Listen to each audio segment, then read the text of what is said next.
This is Kevin Conroy, the voice of Batman. And you're listening to the DCAU Review, hosted by Cal and Liam, streaming at DCAUreview.com and on your favorite podcast app. Welcome, everybody, to episode 347 of the DCAU Review. I am Liam, and with me, as he always is Cal. Cal, we are still smack dab in the middle of March, and we are still sky saucering through the sunny skies of Dakota. And we've got another interesting episode of Static Shock to talk about this week. And I can't wait. Why doesn't anyone point out that he's dressed like the Flash? Why doesn't anyone talk about it? Never mind, we'll get to it. But yes, we do have an interesting episode to talk about this week, don't we? Indeed we do, yes. We have the episode Now You See Him, which is the fourth season of Static Shock, which indeed, as you mentioned, features a Scarlet Speedster, just not the Scarlet Speedster. But yeah, we have an interesting one today that kind of dwells on some of those old faithful story plot go-tos for children's cartoons, which what happens when a nerd is tired of being bullied so much and suddenly gets a little bit of power and also happens to have a crush on one of the hero's romantic interests as well. So all of this and much more incel behavior coming your way on today's episode. Now You See Him. Absolutely, and we will get into our four main categories as we always do. But first, Cal, I must regale us with the official IMDb synopsis for this episode. Now You See Him, written by Dwayne McDuffie, directed by Chuck Drost, easy for me to say, music by Max Gauss and Derek Thornton, animation Dong Wu. But before I give you that synopsis, Cal, why don't you tell the listeners a little bit about the newest and most fun way that they can support the podcast? Absolutely. So speaking of fun, this episode originally aired on the Kids WB. Get this, Liam. So we're dropping this episode originally at the original time of recording on March 15th, 2025. This episode originally aired on March 16th, 2004, meaning we are celebrating today, a day before the 21-year anniversary of this episode's original airing here in the United States. And as you mentioned, if you would like to support the podcast and more fun facts, including air dates and such like that, we invite you to head over to buymeacoffee.com/DCAU review. That's buymeacoffee.com/DCAU review. And if you take a look there, we have multiple different ways to support the podcast. You can become a one-time, weekly, monthly, or annual. Actually, I don't know if there's a weekly option. I think it's one time, monthly, or annual supporter of the podcast. And we even have some perks and thank yous for being supporters of the pod. So if you're a one-time supporter, we'll give you a nice little shout out on the air. And if you become one of our monthly or annual supporters, there are some perks, including free gifts that we send to you, shout outs on the air, previews of what we're going to be reviewing in the weeks and months to come.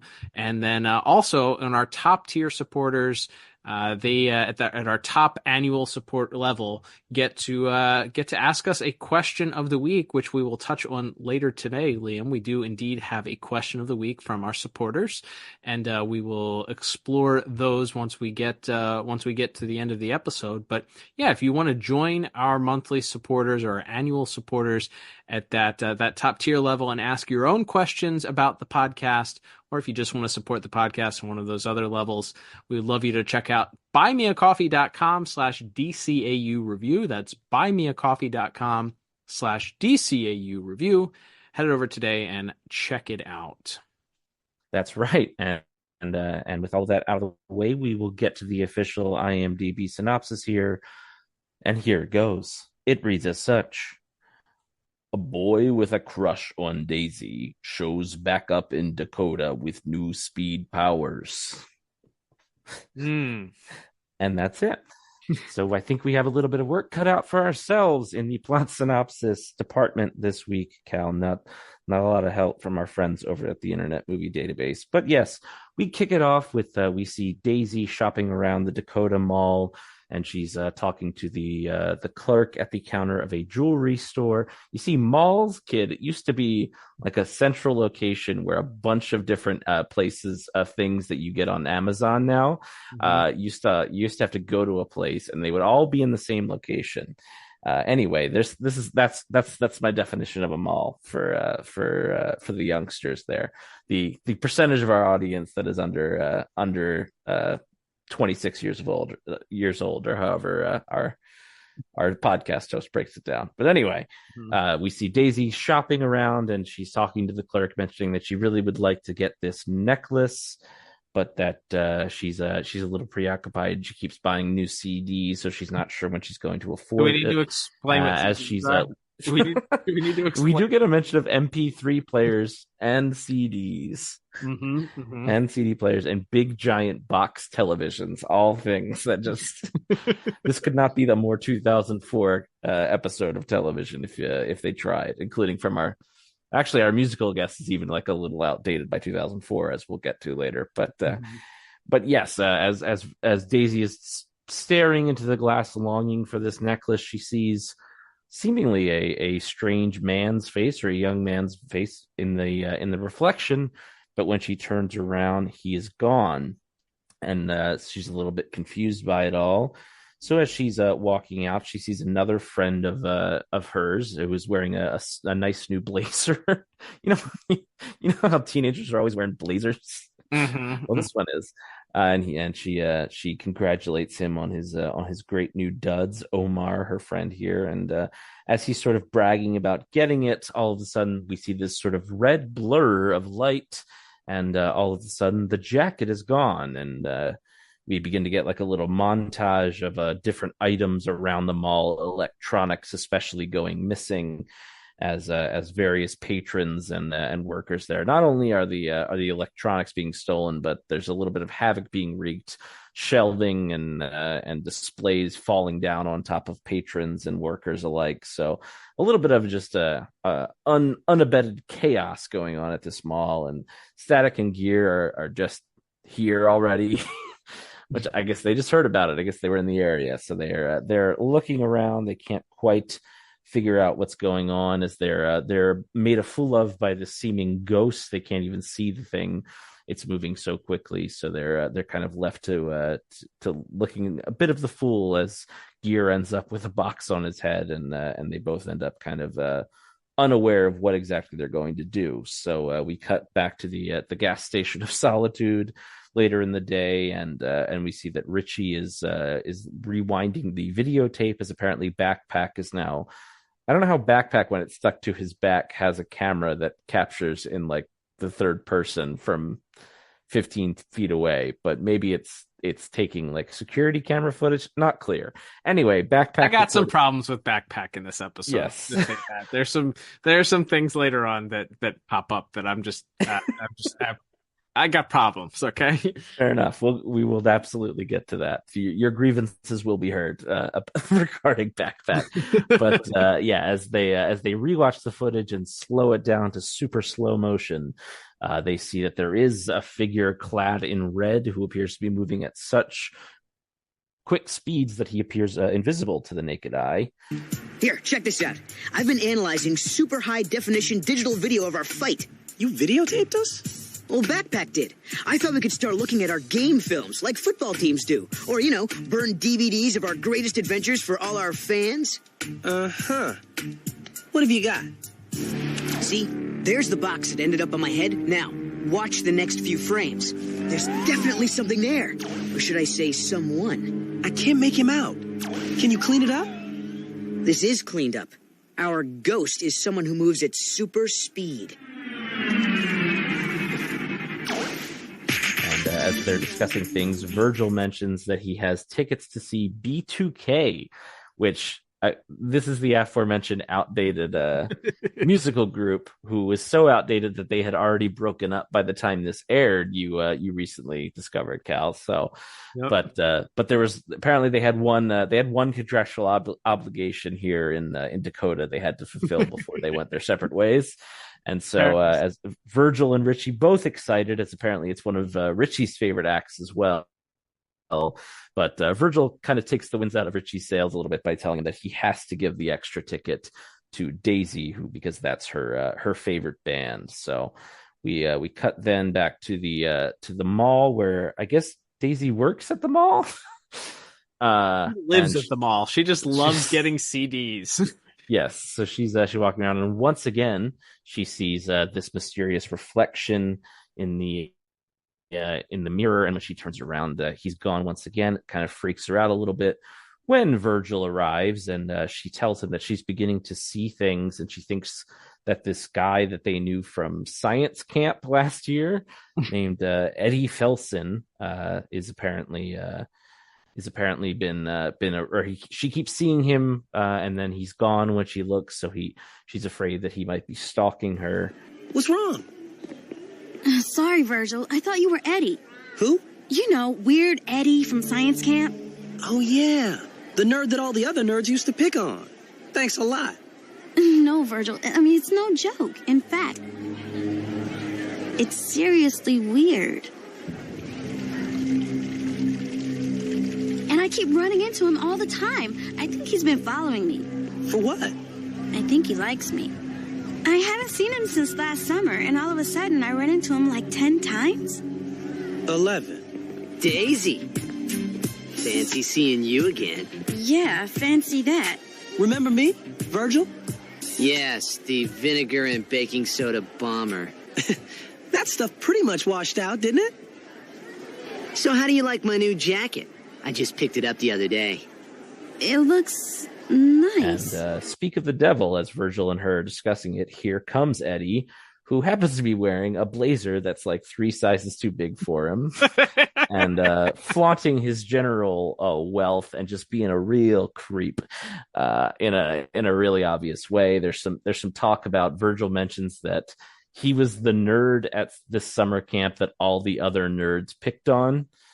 I have a question about this. This is probably for the timeline folks over at Watchtower Database. So Virgil meets Daisy over the course of this show, right? Like when he goes to the smart kids school in season 1, I believe. So has there been like multiple years since then? Shouldn't Virgil be like 18 then?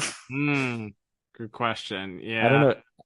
I don't know how many years. Like how many years since season 1 is this? Is it real world years? Is he 16 or going on 17 at this point? Like, I don't know. Interesting, but apparently it was long enough ago in the past that Virgil and Daisy went to this camp together where they knew Eddie, and he was apparently he is a big nerd and he had no friends, but also he's like real pompous about it, so that means it's okay to bully him, I think, is the point. That feels like the subtext of this scene, where he's like, I actually graduated early because I'm a genius. And they're like, yeah, cool, man. But so Eddie is trying to convince Daisy to hang out with him, even though she's clearly uncomfortable. But Virgil butts in, and here's where he reveals the B2K tickets, and that they'll be busy, and therefore Daisy will be unavailable.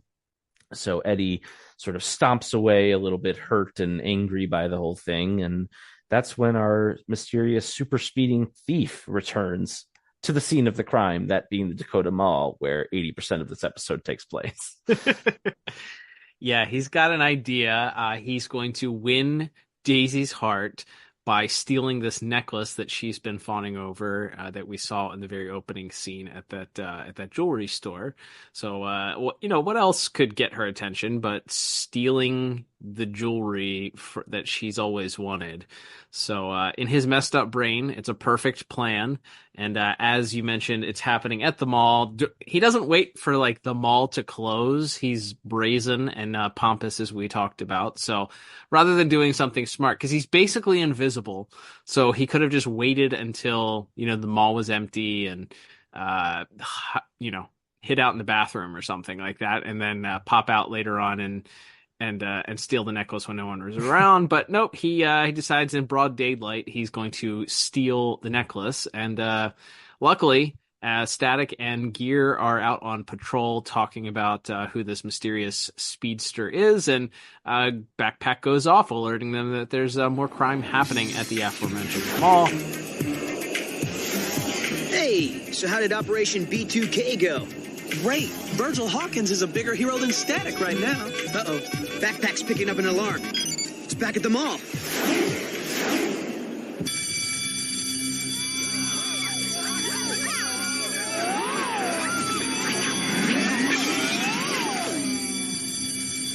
We've been robbed!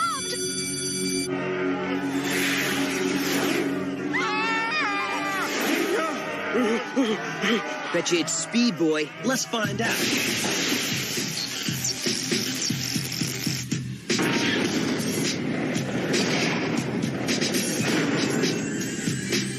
Now there's only one way out of here. No way he can get past both of us. Sure I could. But I'd rather have a little fun first. And that's where we get our first interaction between our villain and our heroes. And in their initial confrontation there, it's very clear very quickly that Static and Gear are overmatched, and they're not able to quite get their hands on this mysterious person. He does finally slow down long enough to introduce himself as Speed Warp, and he explains that he's able to maneuver through super speed, what he calls, I believe he introduces it as Hypertime, which is Hypertime just the Speed Force, or what do you think? I think Hypertime is what like Wave Rider and Rip Hunter and some of those guys use. Okay, all right. So I think this is another DC thing, but it's contractually different than I think the Flash and assorted characters own the patent on Speed Force, so they call it Hypertime. You can only access that when you go a certain speed here. This Hypertime is adjacent but not quite the same. So Hypertime is how the Speed Warp character operates, and we see visually how he operates within the Hypertime. So we see it basically slows everything. It's basically what happens in the Clock King episode, okay? All right? So you know how the Clock King has that thing? Is that Hypertime, you think? Is he operating in Hypertime in that? Would you classify that? Would you step out in bravery and say that?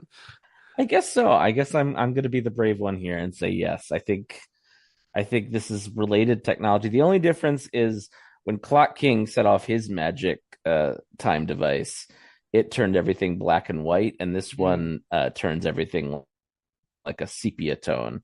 So there's been some modifications since the far off age of 1990/1930, whatever, when that Batman episode took place.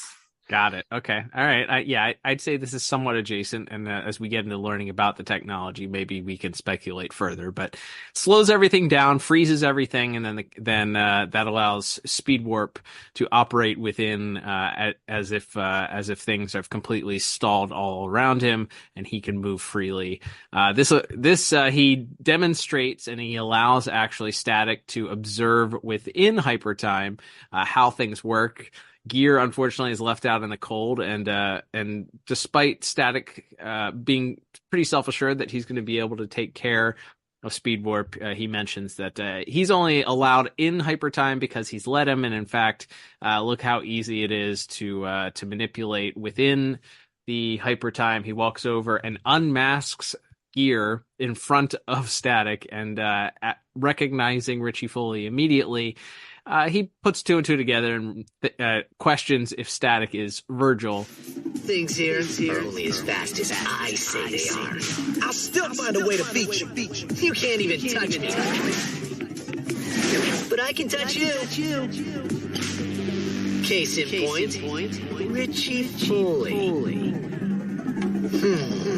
Well, I bet that makes you Virgil Hawkins, correct? Never heard of him. Sure. Don't mess with me, Virgil. I know where you live. What do you want? Simple. Butt out. Static? We've got a problem. Don't worry, S-Man. We could take this guy. Uh-huh. Why don't you put this back on? You took the words right out of my mouth. So he, at this point, rejoins real time, I guess, or he allows Static to join and unfreezes time, getting away with his ill-gotten goods, and also leaving Richie there unmasked, unbeknownst to him, to freak out and realize he's got to hurry up, and these guys got a bigger problem than they originally surmised. We flash back to Eddie back at his apartment, basement dwelling, dungeon. I don't know what it is, but he gets a call from a Dr. McDonald who has left a message on his answering machine. See, folks, answering machine was like, imagine voicemail, except it was in a little box that sat next to your landline phone. That's what voicemail was, what an answering machine was. So he plays the tape on the answering machine, and there's a message from this Dr. McDonald. Eddie, this is Dr. McDonald. I'm looking at a security tape of you stealing the time gauntlet. Call me on my cell phone within the hour, or I'm going to the police. Please, Eddie, I don't want you to get into trouble. Do the right thing. I always did the right thing before. What did it get me?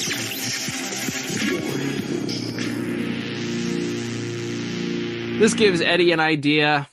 He's got to figure out very quickly how to get rid of the evidence implicating him as stealing the time gauntlet. So he races over to Dr. McDonald's office and begins searching for the tapes. He is not able to locate the footage, even checking the computer on the desk to see if the videotape was in the computer. It's in the computer. He then checks the calendar, notes that there's a flight that the doctor is taking that day. So he's got another idea of how to figure out how to get rid of the evidence at this point. So he races to the airport just as the doctor's private plane is taking off. And he stops time and begins disassembling different things here. No real world implications here for planes falling apart in mid sky.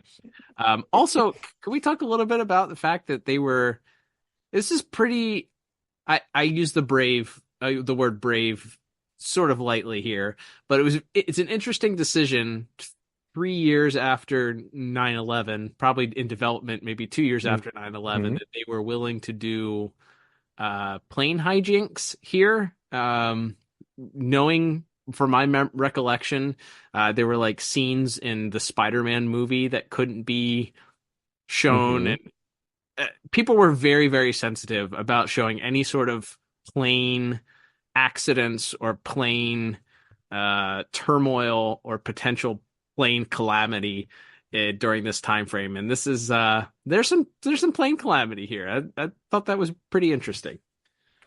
Yeah, I had not actually thought about it in that context at all, but that's a very good point, because yes, there's absolutely like giant changes, like you said, made to like big blockbuster films for at least a couple of years there. So yeah, a plane crashing anywhere in the good old US of A post in that era, and the sort of fervor around everything going on at that point. Yeah, they snuck one in here. I guess they it doesn't technically doesn't. I guess it crashes into that car. Right. It doesn't. It lands on its wheels, and then it just can't quite stop rolling in time to not. But it only damages one car, so I guess maybe they probably couldn't have had it smash into a building, I imagine. Right. Yeah.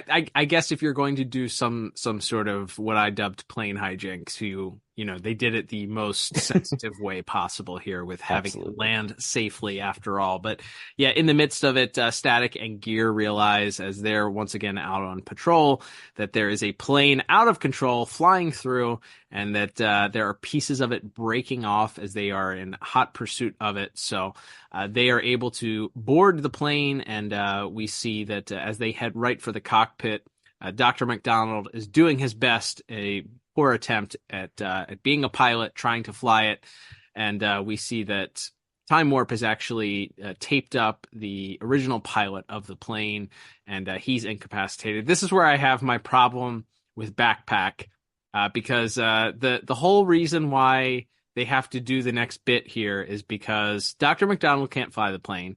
Static doesn't even attempt to fly the plane.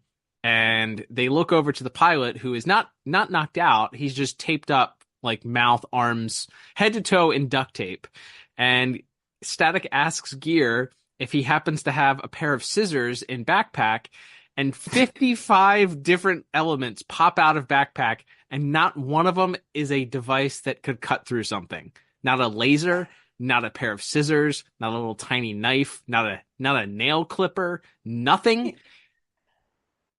It's also duct tape. Like if you have like your house keys on you, you could probably cut through that like in a minute or two. Like it might take you longer than if you had a knife or scissors, but like you're not powerless. Yeah. Yeah, I those weird little claws that it walks around on sometimes. Those can't cut through duct tape.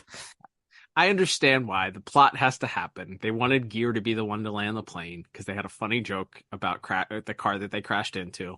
And because Gear is a genius. We have to be reminded that a couple times an episode, it feels like. But yeah, so Static does his best to fly out and make sure that no more engines fall off the plane because one of the engines fell off already, and now they're down to one or two left. I don't know.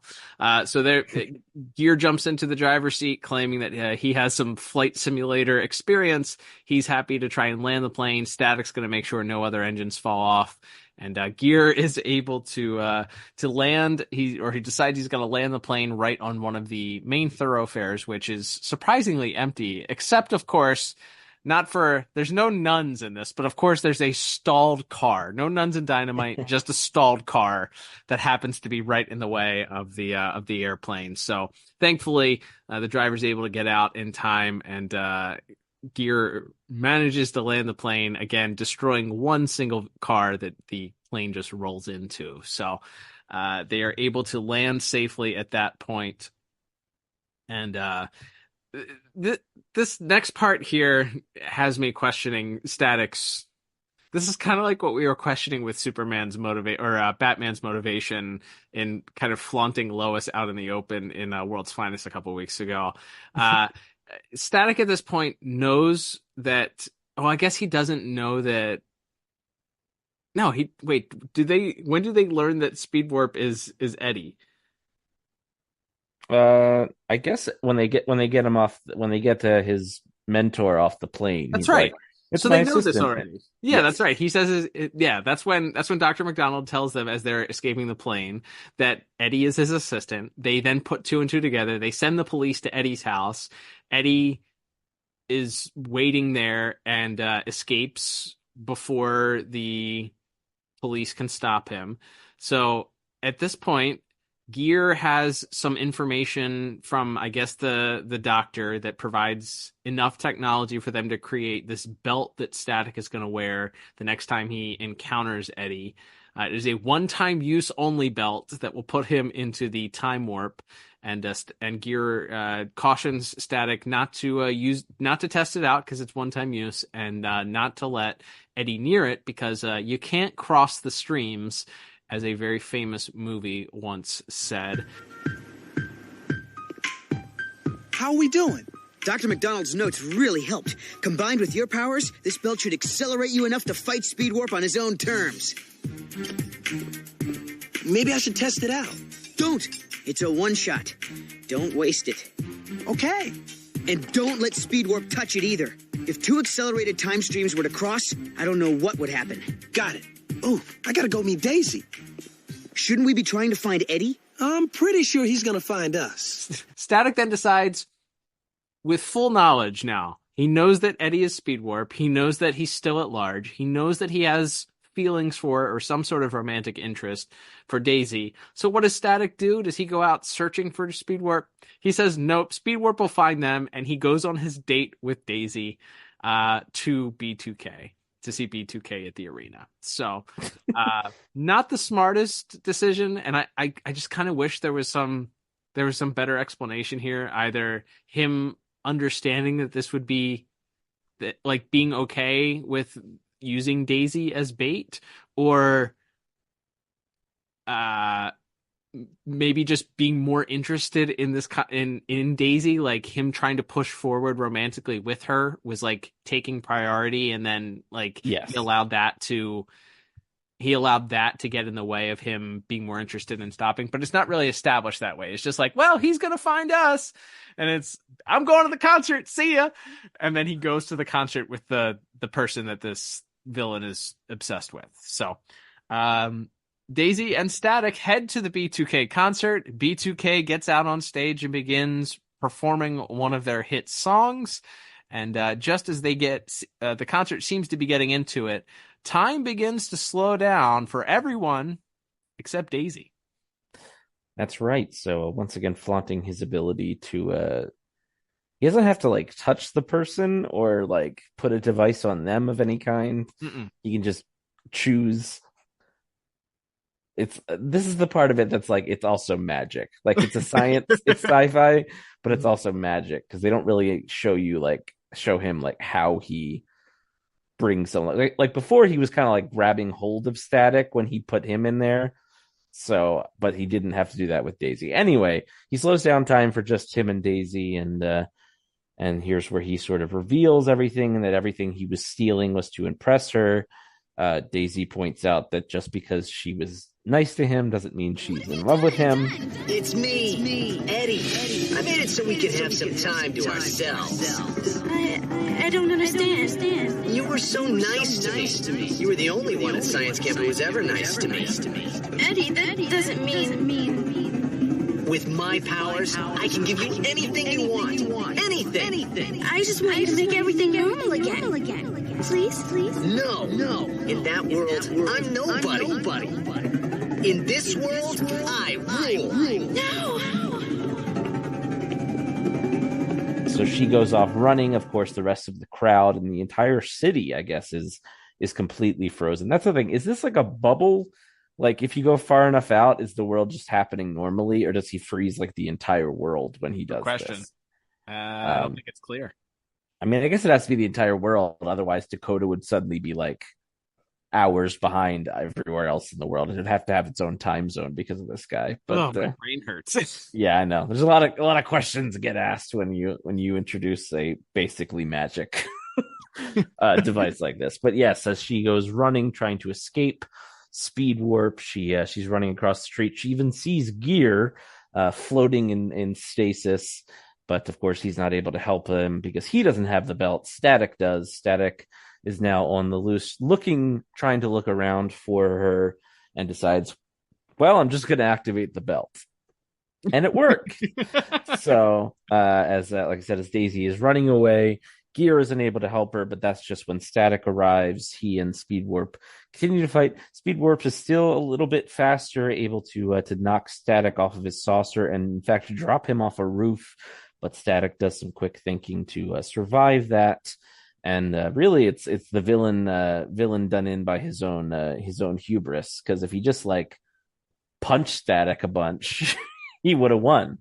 But he wants to take off Static's special time belt, and as Chekhov's Richie warning earlier mentioned, if these two devices come into contact with each other, something could go wrong. And in fact, it does, as Speed Warp grabs hold of the belt, and immediately everything snaps back to normal. Gear and the rest of the traffic around him starts moving again. And as Gear and Static and Daisy all sort of confer to go to compare notes, they notice that Speed Warp he's still alive, but he's moving slower than ever before. He's basically stuck in slow motion in his own new time zone, and they're pretty flippant about it, that this man is basically dead or trapped in a hell of his own making, basically stuck in a time prison. They're like, well, but they're like, all right, well, let's just call the cops. I was like, I think this guy needs like to go to Star Labs or something, and they're like, nah, just throw him in a jail cell. Anyway, it's funny because by the time the cops get here, he won't even be to the end of the block. All right, bye. You're back! What happened? It's still happening. Look! Got to get away! He grabbed the belt. Is he frozen? No, I think he's blinking. He's gone completely out of sync with our time. He's trapped in his own warp. What do we do? I don't think there's anything we can do except call the cops. Well, they won't have to hurry. By the time he gets to the end of the block, it'll be Christmas. And then we cut back after our final break, and we see a little bit more of the B2K concert, and Virgil and Daisy sort of have a moment. Of course, Virgil having to play off that he doesn't know what happened to her once she disappeared, because he's just in his Virgil garb now. But they have a nice little moment, and they seem to enjoy the concert, the wonderful concert by the wonderful B2K, who had already broken up by this time, as we fade to black, and thus endeth this episode. Yeah, sure does. So as we've already kind of, I think we like, neither of us could wait because we had so many notes about the plot this week. So I think we've already kind of gone over the general. It's a silly one, as like I said. I feel like when you introduce something like this, look, we can suspend disbelief on a lot. You know, we do it all the time on this show. But I am a big fan of, like, or a big believer in, once you tell me the rules, if you introduce something that kind of breaks all of those rules, you need to explain, like, the ramifications of it. And this is just like, most of the time, it's just like a bang baby who has a power that's, like, ironically related to their personality. And this time it's like, this guy has a magic thing that stops time. And it's just like, all right, it's fine. It's not, like I said, I didn't dislike the episode as I was watching it, and we'll talk about visuals in a little bit. I think there's some cool stuff they do with the idea, but as it stands, it's like, it just feels very out of nowhere. And then, like we talked about, maybe Static somehow hadn't done this episode, but feels like every other show we've done by now has done the loser nerd who the popular girl was nice to him, so he decides he's in love with her and is going to become a super villain to impress her. I feel like we've gotten like 8 of those by now, so it's like another one of those. And then on top of it, it has this like weird universe breaking power. And also, again, I can't stress this enough, he's dressed almost exactly like the Flash, and nobody talks about it. Static, you've met the Flash. So is Gear. They've both met the Flash. You teamed up with him. You saved him from Brainiac. You should point it out. But unfortunately, no, we don't get it. So I don't know. This is kind of a hard one to rate, because, like I said, I didn't hate it or anything, but it's like, you the more you pick it apart, like we do when we kind of break down the plot, like we do, it's like, wow, this is a weird little episode, isn't it? Yeah, and then you throw in like the real life celebrity appearance, and kudos to Mr. McDuffie, who wrote this episode, and the director, who I didn't Chuck Drost. Yeah. Or Drost, yeah. Kudos to them for not leaning into that celebrity appearance by making it like, time warp. They end up getting the time gauntlet from Time Warp, and they start using it or something like that. They're literally just a cameo appearance that play little to no role other than name dropping the band, like, hey, this is a real band. And then they have an animated boy band dance off at the end of the episode. But you throw that in there, and it's just like a little distracting. On top of it, I looked back out of curiosity. So Time Out of Joint, which we talked about, there's some similarities here. You gave plot for that episode a 2, and I gave plot a 4 out of 10 for both of us. So we weren't really big fans of that plot. I think we're advanced further here along in the DCAU timeline. That's obviously a BTOS episode, so it's held to a bit of a different standard. But it kind of feels like you took a couple of different elements from a grab bag, and you mushed them together. You have the bully, the kid who's bullied, who also has sort of a vague romantic interest, but like it's just in that one scene that he asks her out, and at that point it's like, I know they established that he's like sneaking up behind her, and she mentions that she's seen him a bunch of times off screen, I guess. I don't know. But they really didn't drive home like the creepiness factor. Like, I feel you could have leaned into that a little bit more, made him like this really creepy stalker type person that you really wanted to see get the comeuppance at the end. You kind of do this bit in the middle where he's also the guy who works at the lab that steals the science project and he's using it for evil. So that's a little bit of, stuff we've seen in See No Evil and probably a couple of other DCAU episodes where you have the guy that just happens to work at the lab and he takes this wild invention and he's of course using it for evil. And of course it's ultimately his undoing at the end. And yeah, so you have a grab bag of different ideas that are kind of put together here. You smush in like the cameo from a real life celebrity, and then at the end, as you mentioned, like the culmination of this is Gear is able to make this belt that works perfectly. Static, I was expecting more of like a struggle for him when to pull the trigger to use it also, and as you mentioned, he's just like, all right, I'm on the way. I'm going to use the belt now. And he presses the belt and it works perfectly. And he's able to, like, while initially having some difficulty with time warp, time warp's undone by just grabbing the belt. And this thing that Richie said in a offhanded comment that might happen. And it happens. What did you know? So there's no real, it doesn't feel like a very satisfying defeat of the villain.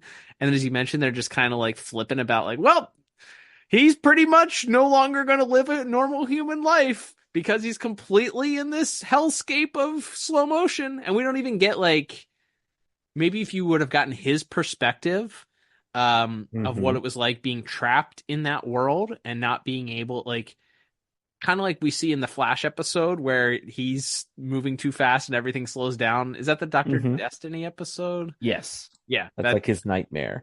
Yeah. So like maybe if you get the comeuppance, you get to see this overbearing, creepy stalker guy get his comeuppance, and at the end he's stuck in, it's the Twilight Zone thing, right? He's stuck in his own hellish world that he was just living in, willingly, and that he had been manipulating all this time, and now it's completely in reverse, and everybody else is moving fast around him, and he can't see anyone else.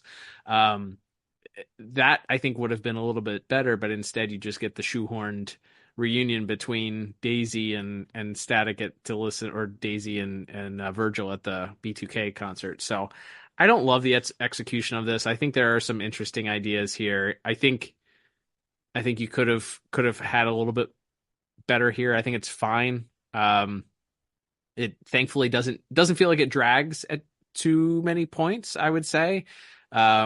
Your main action sequence, I think, is the airplane rescue, because a lot of and I guess the initial fight at the mall, but there's not a lot of fisticuffs that happen. There's that also, we didn't even talk about it in the mall, but when Static and Richie are ultimately, they lose him initially, time warp in the mall, and Static just flies up and does that thing where he releases a gigantic ball of electricity all over and destroys like half of the mall for no reason. What the heck was that? Like, I was thinking that was going to come back into play later on or something like that in the final sequence. Like, oh yeah, this didn't work before, but now it worked. He just flies up into the air, releases a big ball of electricity, destroys a car, destroys the taco stand, almost destroys backpack. Okay. Like, so the DCAU wiki said this somehow like triggers the alarm. Is this what triggers the alarm that causes the lockdown? No, no, it's something else later, right? Yeah. You're talking about where they closed all the gates? Right. No. Yeah, no, that was before. Okay. Yeah, he willingly shut it down. That's right. Okay, that's what I'm... Okay, yeah. So, yeah, he just flies up in the air for no reason and shoots off all the electricity, and it doesn't work. Show him. Yeah. Yeah. I don't get it. I don't get it at all. But yeah, I think this episode is... there are moments that were okay, and then there were a lot of moments where I was just like, not great, Bob. So I ended up going with a score, interestingly enough, identical to my score of Time Out of Joint, 4 out of 10 for me. What about you? Yeah, I went with just 1 point lower. I went 3 out of 10. It's just like the more I think about this, the more I'm like, it kind of breaks the world. In the same way that I think we probably talked about it when the Clock King thing happen. It's like, I don't know. I guess later on there's, Kronos in the future, but even his power isn't this exactly. And then they do a whole bunch of ironically written by Dwayne McDuffie later stuff about like why the DCAU Flash doesn't do the stuff that like the comic book Flash does, where it's like it makes everything too unstable for him when he moves that fast, and it makes the molecules of the walls and stuff freak out. And it's like they try to justify it. I think why can't the Flash just solve every issue in 5 seconds? Which is also part of the thing with a guy like this. It's like up until he touches the belt, if he just handles it in any other way, he wins. Like it's not even like they told him, hey, don't touch it. It's like, no, he didn't know about it. He just decided to grab it. And then it works. So like I said, there's some fun to be had here, and we'll talk about it more in visuals in a second. But yeah, it's just a weird little episode. It's just, I feel like where I landed it here. And also, is this guy talking fast enough that he could tell everyone because he knows Static and Gear's identities now? I feel like he still talks fast enough that he could tell somebody, but I don't know. Good question. Yeah, I think he's the only villain who retains his memory of Virgil's identity across the series. Interesting that's also not like that happens. And I know that Virgil plays, or Static plays it off. He asks him who or pinpoints him as Virgil, and he says, "Who is that? Never heard of him." And Time Warp's like, "Yeah, right, whatever."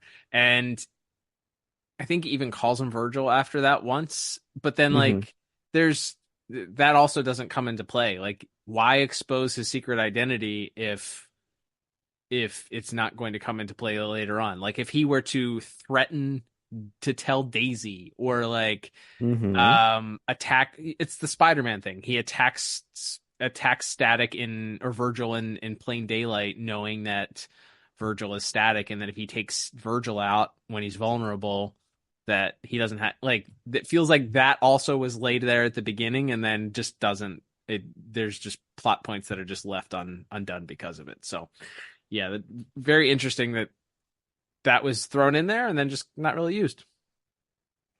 Yeah, absolutely. Yeah, because even says something about like, I know where you live, Virgil. So like, what if instead of him trying to kidnap Daisy from a concert or whatever, he like went to Virgil's house and threatened, his dad and Sharon or something, and then it's like a race to get there. I don't know. Like I just said, the way it all comes out, and then Virgil just arbitrarily turning on the belt after Richie's like, you only get one shot at this. You got to be really careful. And he's like, well, he's somewhere around here. I'll just turn it on now. And then it's fine. And like I said, it's only really undone by the bad guy's actions. I don't know. It's like I said, it's not the worst, but I think it's just a little silly. So from there, we will move on to our visuals and animation. Once again, Chuck Drost responsible for direction, and we have Dong Wu responsible for our animation. Cal, what stands out to you about the visuals, other than the thing I can't shut up about, which is that he's dressed like the Flash and nobody talks about it? Yeah, that's probably our number one thing to talk about, the design. It just feels, again, you feel like a missed opportunity. You made him red. He's a speedster, and you're in the DCAU, and these characters have interacted before. Say something, make some kind of joke, like you're a Flash reject. Some kind of quip should have been made by somebody. A Flash impersonator, something like that. But no, we don't get any of that. So doesn't he does something to stop Flash from running in that episode?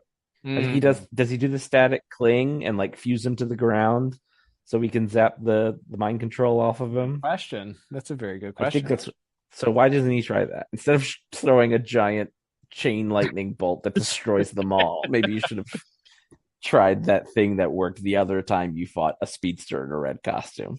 Whatever. Imagine that. All right, enough plot. Back to visuals.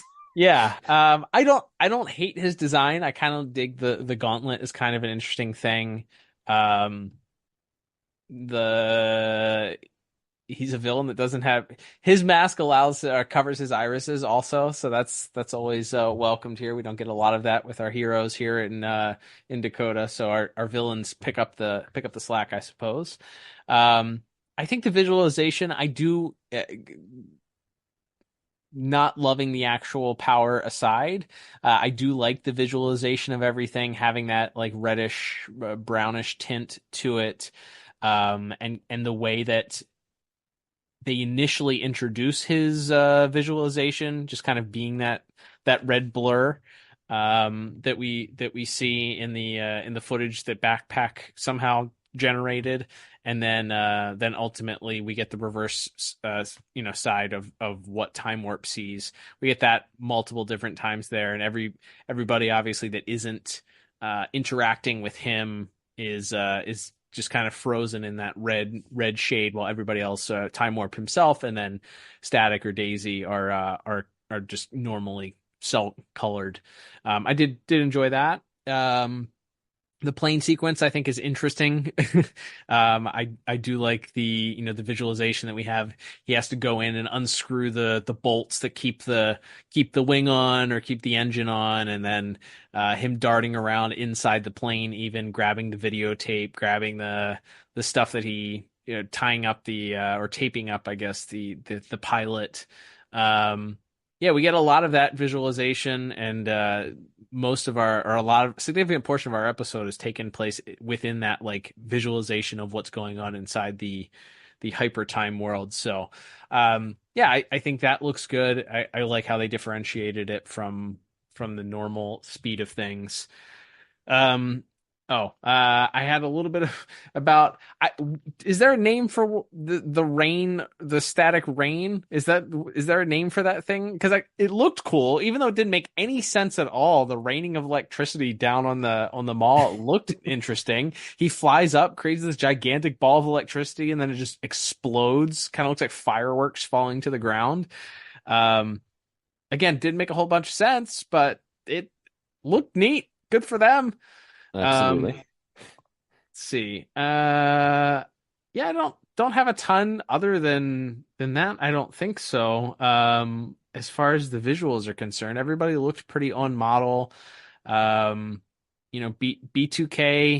I did notice that everybody at the end is doing the same exact dance move in sync, which pun intended, for their boy band dance moves. So just as you would expect, they were well practiced. I'm not the biggest B2K fan. I am not the biggest B2K fan. So I don't know, taking a look at the real life individuals of that band, I don't know that I would say their animated, visualizations of those characters were doppelgangers for what they looked like, but, it's a DCAU version of those characters, and that's fine. Mm-hmm. Yeah, that's pretty much all I got. Not a lot as far as visualization is concerned. What about you? Yeah, I mean, we already kind of touched on it. The plane sequence is fun.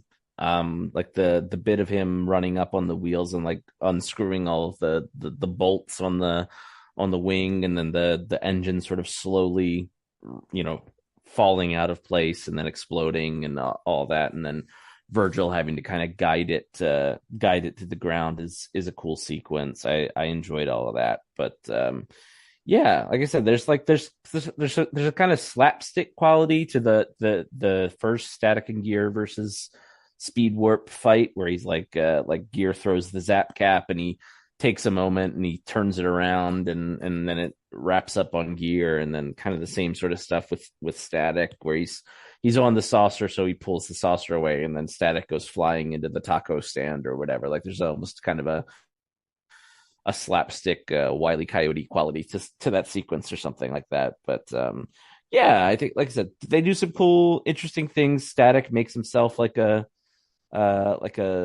grappling hook out of electricity at one point, because he gets thrown off the roof without his saucer, so he has to like wrap around the flagpole to not go splat. I thought that was a neat visualization. I don't quite understand how that works, but it's fine. So yeah, I think there's some fun little things. I think, like I said, the visualization. I do like the the kind of sepia tone world that goes off, and we'll talk about this again. Never a great time to talk about like sound design if it's not directly related to music or voice acting, but they put kind of a cool ethereal effect on all the sounds that you hear in those sequences. And so I think that's I think that all the sepia tone stuff is in the Hypertime world is pretty cool as well. So with all that said, like you said, not a ton of tremendous action across this episode. So I ended up settling on a 6 out of 10 for my visual score. Yeah, I am, believe it or not, the same exact score there. I also went with a 6 out of 10. I think they executed pretty fairly when it came to, as we talked about, the visualization of the hypertime speed, and so much of the episode is in that world. But yeah, I was kind of hoping for a more exciting climax to the end of that fight there at the end, and it kind of lets you down because it's pretty quickly over. Like Time Warp is getting the best of Static. He goes for the belt, and it's over. So you don't get much other than the plane sequence and maybe that initial fight that was visually interesting. So, but still decent scores, above 50% there. Yeah, I do like the belt design that Static wears, like this big gold, kind of the Tom Turbine-ish, but golden and maybe a little bit more techy. So I did like that belt design as well. But from there, Cal, we will move on to music, which this week, additionally to our B2K performance, which I believe is one of their songs from the 2002 album, which I guess would have been their last one before the End Times, which is called Pretty Young Thing that they perform. But I think the real highlight is like the very strange, like emo, like pop punk music that plays. What is that? I put that in my notes.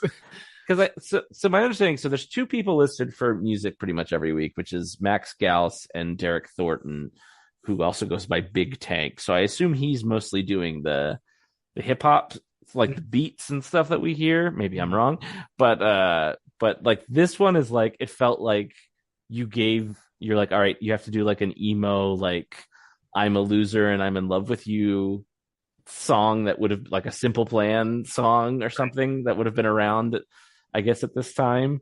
Yeah. But by someone who had like never actually had just been told about that genre of music. Because a lot of times you can hear like a specific artist that they're aping when they do these like fake songs, like a DMX or somebody. Like this one, I'm like, this sounds like someone kind of described like emo pop punk lonely loser guy music, and then he just like, I think I get the idea, and then he did this song. Like, yeah, they touch on I think the essentially the final line of the song says something about having a crush on you or something like that. It's very like bass heavy, like you hear the bass line pull through. I was trying to like, I was trying to pinpoint like what musical artist. It's too emo to be Red Hot Chili Peppers, but it's like in the similar vein of what you would suspect a Red Hot Chili Peppers song would sound like, with emo lyrics. I don't know. It's just very.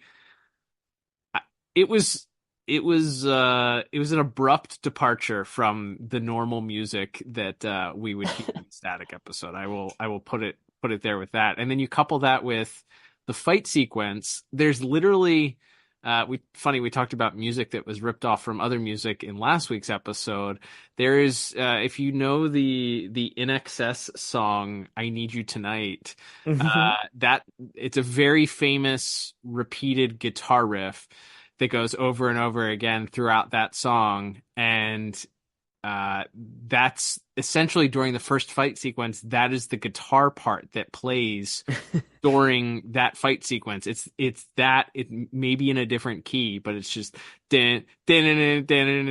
like just over and over and over again. And so I'm like listening to it, and I'm like, are they playing In Excess during the mall fight scene sequence? Like, I don't even understand what this song. I guess that song's about a guy who's pining over, maybe creepily. I didn't study the lyrics, and I haven't heard that song in a very long time, but maybe creepily pining over a woman, and that's why it goes with this character or something. But I was like, that's a very weird, like, you're gonna do a parody of that song fight sequence. But I mean, it's a cool guitar riff and all, but it definitely stands out.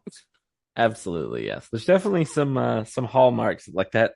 Like I said, a lot of times I love the lyrical stylings of Big Tank and Max Gauss here, but I was like, I don't know, that like I said, that yeah, like you said, the musically it's much more like like alt rock, like, but then the lyrics, and I like, it sounds like he's affecting like this really like whiny, like again, like emo pop punk, but the music doesn't really match that in that one song. So it's like, it's a very weird amalgam, I guess, of different different rock acts of the time, and the lyrics being like, I see your face but you don't see mine, or something like that, like, Right.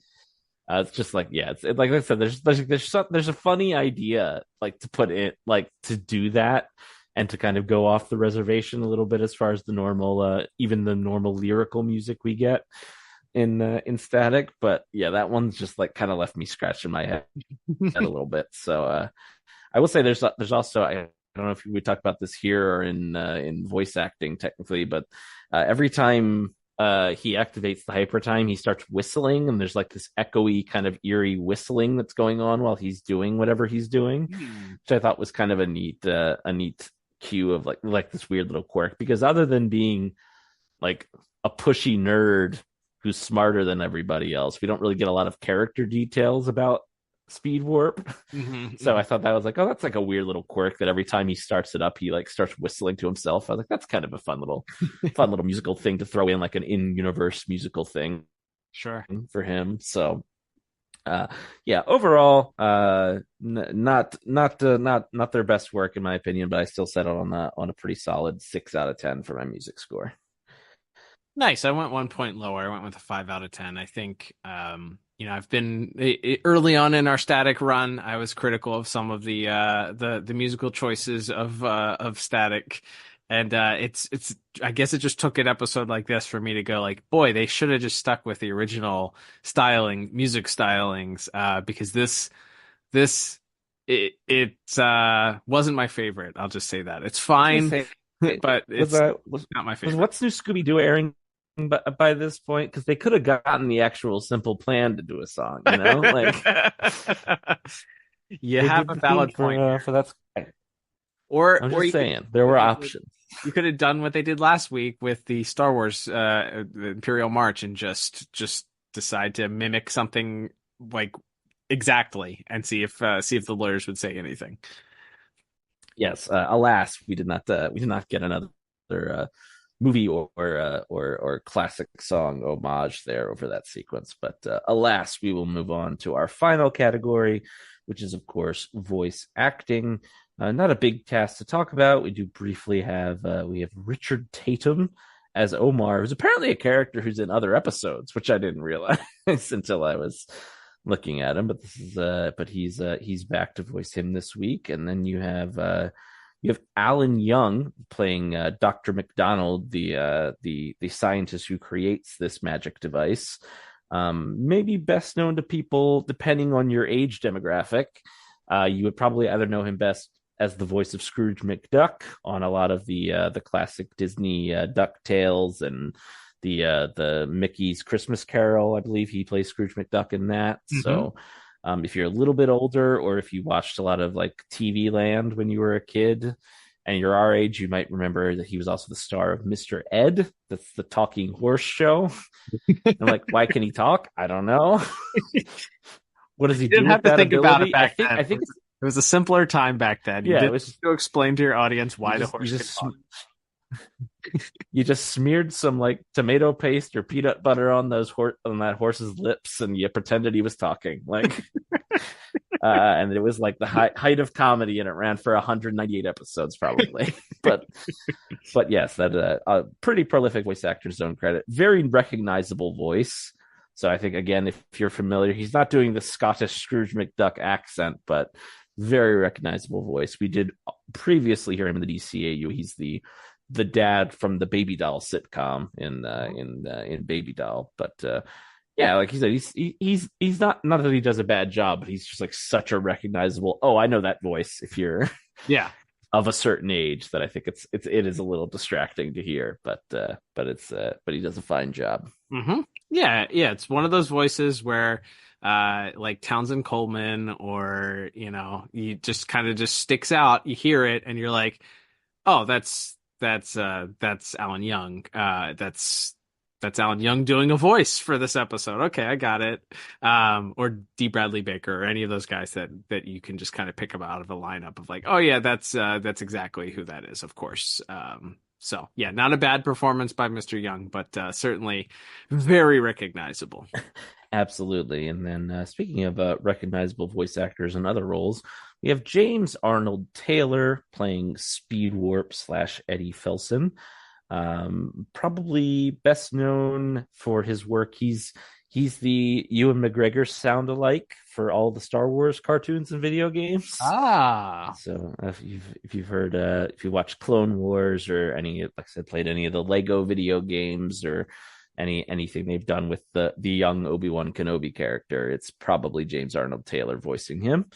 And has also done a million other voices, including Green Arrow on Brave and the Bold, which we've talked about a bunch. But look, he does a solid job playing like a creep, I guess. Like I said, there's not a lot of depth to his plight. We don't really even see that he was bullied that badly. Like they say that like nobody really talked to him besides Daisy, but and there's some line about like Virgil did something with baking soda, like a baking soda volcano or something that exploded on him, but they don't really like, I don't know how much he was actually bullied and how much he was just kind of like an awkward kid, but I think he does a good enough job just being like a good solid little weirdo, I guess.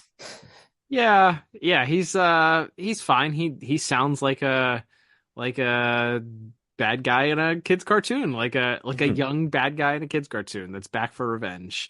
I think you want to see him get his comeuppance, and maybe that's even more frustrating why he doesn't quite get the comeuppance that you'd expect him to, or they don't really drive home the comeuppance that he ends up getting. So I think he does a fine job.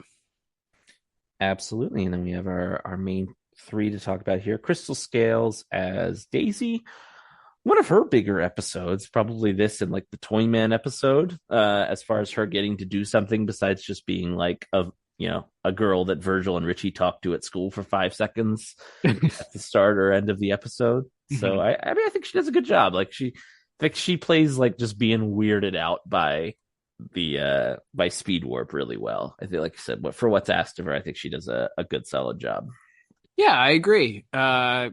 She, especially I think during that final sequence where she's kind of being chased through the Hypertime by Speed Warp, she definitely comes across as being quite upset and antagonized, and she's she kind of becomes like the final girl in the horror movie, right? Like absolutely, yes. Like she's on her own now, and she's desperately trying to figure out something, or calling out for help, trying to figure out something to just get away from this guy. Yeah, it's a solid performance, and as you mentioned, she doesn't, at least of the episodes that we've done thus far, I don't remember too many where she was more than a scene or two where she was providing additional filler or what have you, interaction with Virgil and Richie. So it was nice to hear her get to kind of explore the space a little bit and show some of those acting chops. Absolutely. And then we just have our two main heroes to talk about. Jason Marsden as Gear. Useless in this episode, other than that he makes the belt at the end, but that's not his fault. That's not Wait a minute, he lands the plane too. Oh, that's right. He does land the plane. He's a genius. Okay, not so much of a genius that he can figure out how to cut through duct tape, but a genius to enough install to a laser cutter or some sort of like small knife in his amazing technological backpack. But yes, it's not Mr. Marsden's fault. No, it's not. He does a good solid job. I do really like the bit where he doesn't realize he's unmasked, and he's just like, be like, hey, we got this, we're gonna take this guy down, no problem. And then Virgil just holds up his helmet to him, and he just goes like, ah. He just freaks out about, like, I think he's got some good comedic timing on some of those beats when they're kind of being outsmarted and outfoxed by this guy in the first half of the episode. Yeah, 100%. That I had that line noted as well. A great delivery there, and I know we're 4 seasons in here at this point, but he and Mr. Lamar just have some great chemistry by this point, and they really sound like, whether or not they were, you would assume, since most of these shows, the cast is all in the same room recording their lines together, but if not, then I guess you could edit chemistry together, but it really feels like, regardless, that these guys are standing right next to each other, giving these lines and playing off of each other very well. Absolutely. And then we just have the aforementioned Mr. Lamar to round us out here this week. Not surprisingly, he does a good solid job. It's not really his episode, but it's, like I said, it's a lot of him and Gear kind of trying to put their heads together to figure out what they're going to do to solve this problem. So good solid job. I do like him having to try to play off that he doesn't know what happened when Daisy gets back to the concert at the end. So like him having to play the secret identity up a little bit, because we don't always necessarily see that directly. So I enjoyed that a little bit, but yeah, good solid job by Mr. Lamar, unsurprisingly. Yeah, I agree, and I think that's between him and Miss Scales' performances, and then put Mr. Marsden and Mr. Taylor in there also, and got a nice little round out cast here, and that's why I ended up giving my score a 7 out of 10. What about you? Yeah, I gave it just 1 point lower at a 6 out of 10. I think everybody's everybody does. I feel like I said good solid job about 15 times in that segment, but yeah, I think everyone does a solid job at it. I wasn't wowed by anyone other than maybe Crystal Scales' as Daisy getting a little bit extra shine there, but overall a solid job from everyone in our cast there. And that will bring us to our final scores here, Cal, and tallying everything up. I have a final score of 21 out of 40, which, I mean, given how low the plot score was, this one kind of rallied to stay out of the teens. But what about you? Yeah, I'm just 1 point higher. I ended up with a 22 out of 40 for my score. There you go. So rewatchability here, I think this is almost a double skip. Like punt. We're punting this one. Yeah. Again, it's not the worst episode of all time, and obviously, hopefully, you can tell that we had a lot of fun picking it apart in a loving way for the last hour or so here. But yeah, this one's not. It's neither. Obviously, it's not important to the larger DCAU. He's not even the only supervillain with this exact device, and then on top of it, it's obviously not particularly integral to Static. So we can skip this one, even though, like I said, I don't think it's certainly not the worst episode of the series or anything, or in that territory. But definitely one we can skip. And thank you, everybody, for listening this week, whether you do so on Apple Podcasts or Spotify, or perhaps you're one of the people that has subscribed to our new YouTube channel. There will be links in the show notes if you have not. If you want to support us there, we've moved off the pod tower reservation, so to speak, and are kind of going it on our own now for our YouTube home. We still want to have the episodes available on YouTube for people who preferred listening to them that way.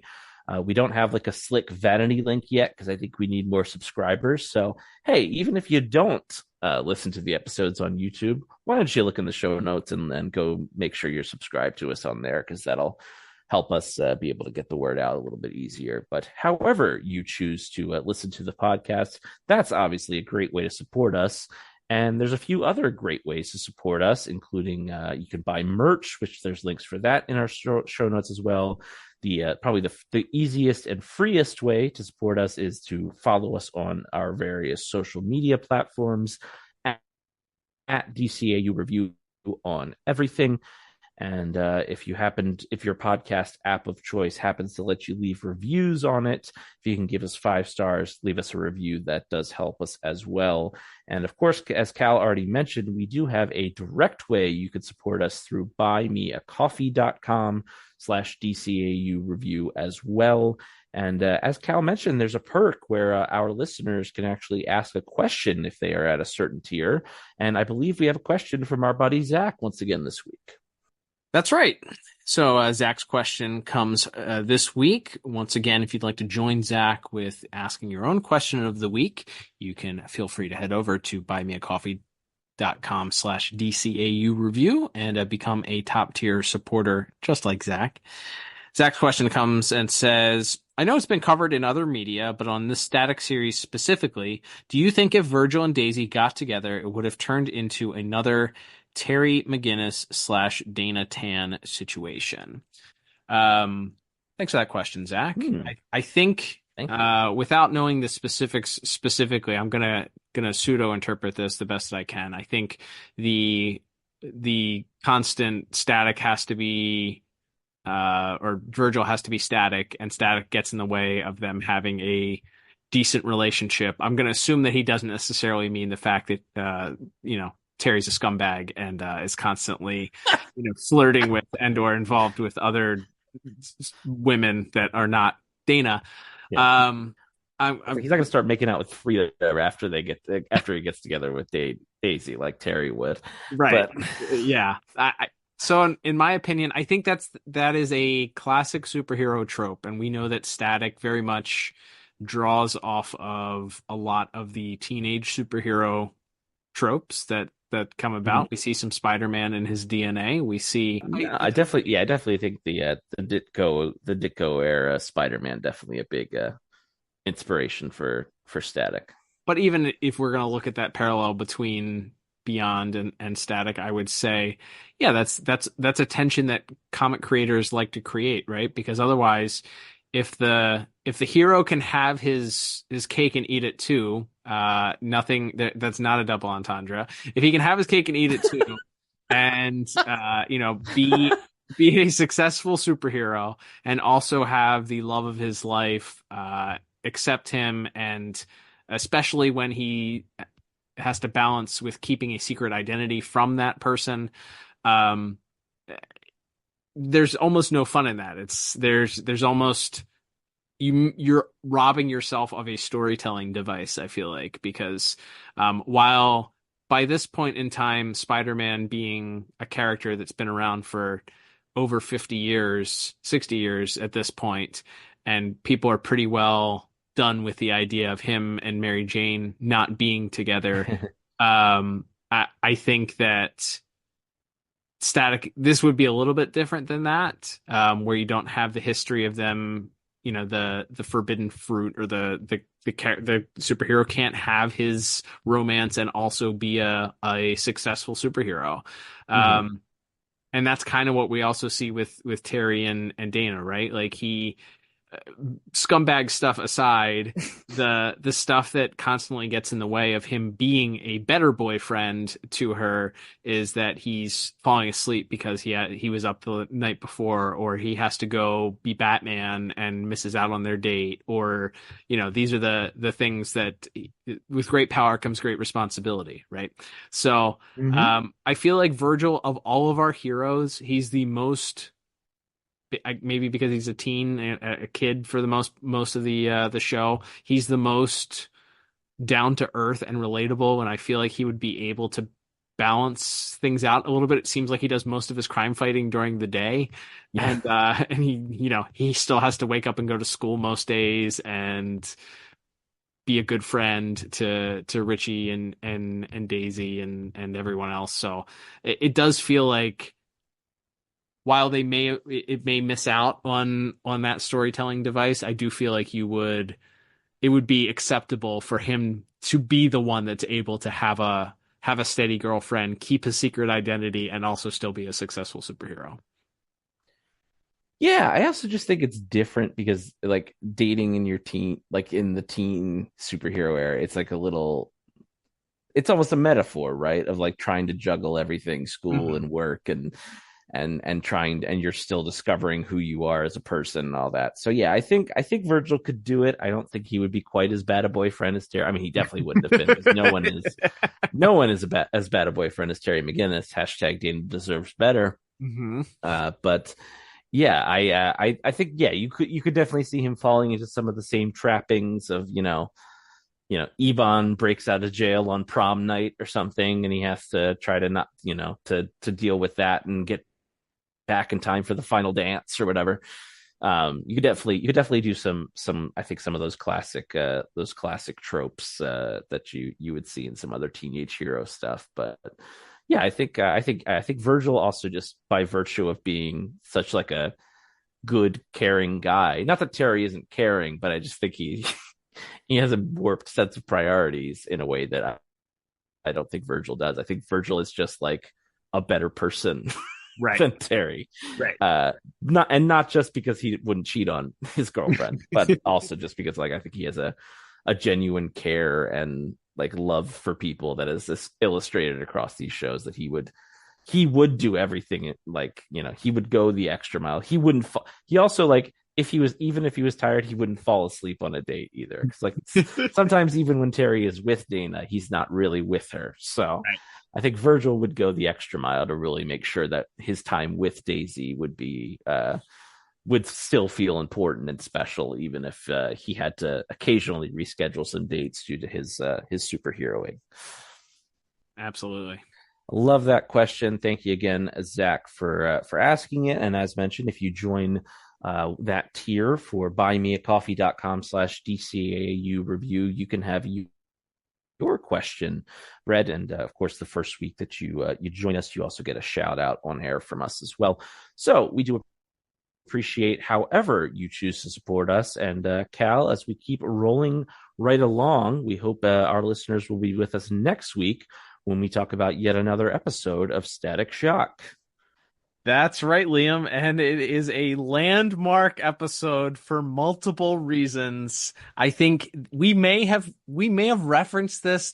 I would be willing to bet within the first 3 episodes that we covered of Static Shock, we referenced this episode. This may have the most references across the entire DCAU review podcast library. It may go down in history as the episode that is most referenced outside of like Underdwellers or Unity. And we haven't even reviewed it yet. That's the crazy part. It just gets name checked so often because of the legendary status of this episode. Next week, we will finally, True Believers unite and celebrate. We will finally review the landmark, memorable episode. Talk about cameos. The episode of Static Shock, Hoop Squad, coming next week. It is it's going to be memorable for all the wrong reasons, I'm afraid, but I am looking forward to this with great interest as to what our final scores and our breakdown of that episode will be next week, as Static teams up with real-life NBA stars who also are superheroes? ? Well, yes, we do have a lot to talk about. This is an episode, and we won't mention names, but we once talked to someone who worked on this particular episode and asked them to come on the show to talk about it, and they said no, because they didn't have anything good to say about the experience. So, with that in mind, I am so excited, and I cannot wait to see how it looks when we go back and visit it some 20 plus years later next week when we cover Hoop Squad. But until then, I'm Liam. And I'm Cal. And we'll talk to you on the next episode of the DCAU Review. Adios.